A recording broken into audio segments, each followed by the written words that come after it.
श्री शिवाय नमस्तुभ्यम। स्वागत है आपका शिव पुराण श्रीरुद्र संहिता द्वितीय खंड 33वें अध्याय में वीरभद्र और महाकाली का यज्ञशाला की ओर प्रस्थान। ब्रह्मा जी कहते हैं, नारद, महेश्वर के आदेश को आदरपूर्वक सुनकर वीरभद्र ने शिवजी को प्रणाम किया।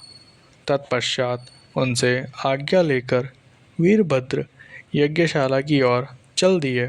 शिवजी ने प्रलय की अग्नि के समान और करोड़ों गणों को उनके साथ भेज दिया। वे अत्यंत तेजस्वी थे। वे सभी वीरगण कौतूहल से वीरभद्र के साथ साथ चल दिए। उसमें हजारों पार्षद वीरभद्र की तरह ही महापराक्रमी और बलशाली थे।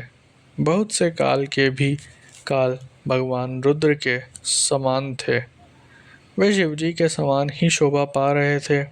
तत्पश्चात वीरभद्र शिवजी जैसा वेश धारण कर ऐसे रथ पर चढ़कर चले जो 400 हाथ लंबा था, और इस रथ को 10,000 शेर खींच रहे थे, और बहुत से हाथी, शार्दूल, मगर, मत्स्य उस रथ की रक्षा के लिए आगे आगे चल रहे थे। काली, कात्यायनी, ईशानी, चामुंडा, मुंडमर्दिनी, भद्रकाली, भद्रा, त्वरिता और वैष्णवी नामक 9 दुर्गाओं ने भी भूतों पिशाचों के साथ दक्ष के यज्ञ का विनाश करने के लिए उस ओर प्रस्थान किया। डाकिनी, शाकिनी, भूत पिशाच, प्रथम, गृहक, कुष्मांड, पप्रट, चटक, ब्रह्म राक्षस, भैरव तथा क्षेत्रपाल आदि सभी वीरगण भगवान शिव की आज्ञा पाकर दक्ष के यज्ञ का विनाश करने के लिए यज्ञशाला की ओर चल दिए।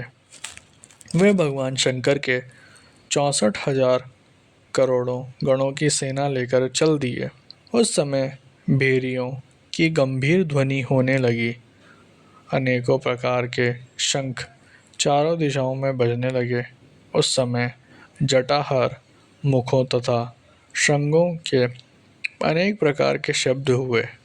भिन्न भिन्न प्रकार की सींगें बजने लगी। महामुनि नारद उस समय वीरभद्र की उस यात्रा में करोड़ों सैनिक, शिवगण एवं भूत पिशाच शामिल थे। इसी प्रकार महाकाली की सेना भी शोभा पा रही थी। इस प्रकार वीरभद्र और महाकाली दोनों की विशाल सेनाएं उस दक्ष के यज्ञ का विनाश करने के लिए गाजे बाजे के साथ आगे बढ़ने लगी। उस समय अनेक शुभ शगुन होने लगे।